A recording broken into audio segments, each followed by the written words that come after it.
नमस्कार, मी मयुरी आणि आपण पाहत आहात 7 स्टार न्यूज। शक्तीपीठ महामार्ग रद्द करण्याच्या मागणीसाठी शेतकऱ्यांच्या वतीने काढण्यात आलेल्या मोर्चाला आमदार विश्वजित कदम यांनी फोनवरून पाठिंबा दिलाय। घरात शोकाकुल वातावरण असताना स्वतः मोर्चाला उपस्थित राहू शकले नाहीत, मात्र या दुःखद प्रसंगातही त्यांनी शेतकऱ्यांशी फोनवरून संवाद साधत आपण शेतकऱ्यांसोबत आहोत असा स्पष्ट संदेश दिलाय। मोर्चा दरम्यान आमदार कदम यांनी फोनवरून शेतकऱ्यांना संबोधित करत शक्तीपीठ महामार्गाच्या प्रश्नावर शेतकऱ्यांची भूमिका आणि त्यांच्या आंदोलनाला आपला पाठिंबा असल्याचं सांगितलंय। त्यांच्या या संवादाची व्हिडिओ क्लिप सध्या शेतकरी व नागरिकांमध्ये चर्चेचा विषय ठरत आहे। शेतकऱ्यांच्या जमिनी, शेती आणि भवितव्याशी संबंधित हा प्रश्न असल्याने आंदोलनाला विविध स्तरातून पाठिंबा मिळत आहे। अशा परिस्थितीत आमदार विश्वजित कदम यांनी स्वतः उपस्थित राहता आले नसतानाही फोनवरून शेतकऱ्यांशी संवाद साधल्याने आंदोलनकर्त्या शेतकऱ्यांमध्ये सकारात्मक भावना निर्माण झाले। कुटुंबावर दुःखाचा प्रसंग असतानाही शेतकऱ्यांचा प्रश्न महत्त्वाचा मानून आमदार कदम यांनी फोनवरून आपली भूमिका स्पष्ट केली, अशी भावना यावेळी उपस्थित शेतकऱ्यांनी व्यक्त केली। दरम्यान शक्तीपीठ महामार्ग रद्द करण्याच्या मागणीसाठी शेतकऱ्यांचे आंदोलन अधिक तीव्र करण्याचा निर्धार आंदोलनकर्त्यांनी व्यक्त केला असून शासनाने शेतकऱ्यांच्या मागणीचा गांभीर्याने विचार करावा अशी मागणी करण्यात आली। मोबाईल फोनवरून व्यक्त करावं। बोला।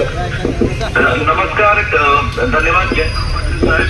आदरणीय सांगली जिल्ह्याचे लोकप्रिय खासदार सन्माननीय विशालदादा पाटील, उपस्थित जानकर साहेब आणि सर्वच तमाम शेतकरी, सांगली जिल्ह्यातले नागरिक, कोल्हापूरचे नागरिक, मला वाटतं आदरणीय बंटी पाटील साहेब तिथं उपस्थित होते या मोहळ्यासाठी। मी प्रथमतः व्यक्तिशः माझ्याकडून आपल्या सर्वांची दिलगिरी व्यक्त करतो की आजच्या या मोर्चाला, भव्य दिव्य शेतकऱ्यांच्या लोकांच्या मोर्चासाठी, शक्तीपीठच्या विरोधातल्या मोर्चासाठी मी येऊ शकलो नाही। आमच्या कुटुंबात दुःखद घटना 2 दिवसापूर्वी घडल्यामुळे आणि आज रक्षा विसर्जनचा कार्यक्रम असल्यामुळे मला येणं उचित नव्हतं। आमच्या पलूस आणि कडेगाव तालुक्यातले कार्यकर्ते लोक या मेळाव्यासाठी उपस्थित आहेत, परंतु मी फार काही लांबण्याचं भाषण बोलणार नाही, कारण मोबाईलवरनं बोलतोय। 100% हा शक्तीपीठ हा शेतकऱ्यांच्या लोकांच्या हिताविरोधातला आहे, कारण आपल्या बागायत क्षेत्र, सुपीक जमीन त्याचं प्रचंड मोठं नुकसान शेतकऱ्यांचं लोकांचं होत आहे। गरज नसलेला, कारण नसताना हा शक्तीपीठ महामार्ग याचं अलाइनमेंट 2-3दा बदलून शासनाने लोकांची, शेतकऱ्यांची घोर फसवणूक केलेली आहे। सातत्याने आम्ही लोकप्रतिनिधी, आमदार असो, खासदार असो, आम्ही राज्य शासनाला विनंती करत होतो की ह्याचा अलाइनमेंट करत असताना स्थानिक लोकांना, स्थानिक लोकप्रतिनिधींना विश्वासात घेऊ करा, जेणेकरून लोकांचं नुकसान होणार नाही, शेतकऱ्यांचं नुकसान होणार नाही। तर तसं काही झालं नाही आणि अचानकपणे हा शक्तीपीठाचा महामार्ग आता आपल्यावर लादला जातोय।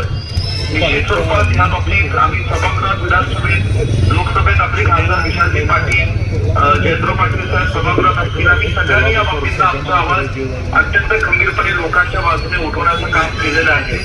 परंतु आता ही लढाई रस्त्यावर उतरून आपल्याला लढावे लागेल असं चित्र दुर्दैवाने आपल्याला पाहायला मिळतं। एक तुकडे एक दिलाने ताकदीने आपण या गोष्टीसाठी, शेतकऱ्यांच्या न्यायासाठी लढूया।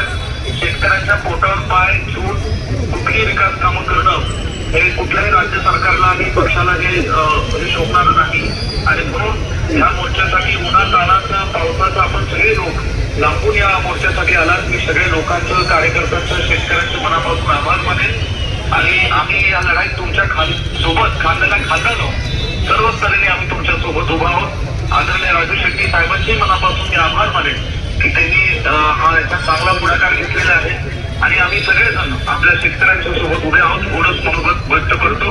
धन्यवाद। जय हिंद, जय महाराष्ट्र। महेश पवार, 7 स्टार न्यूज, विटा।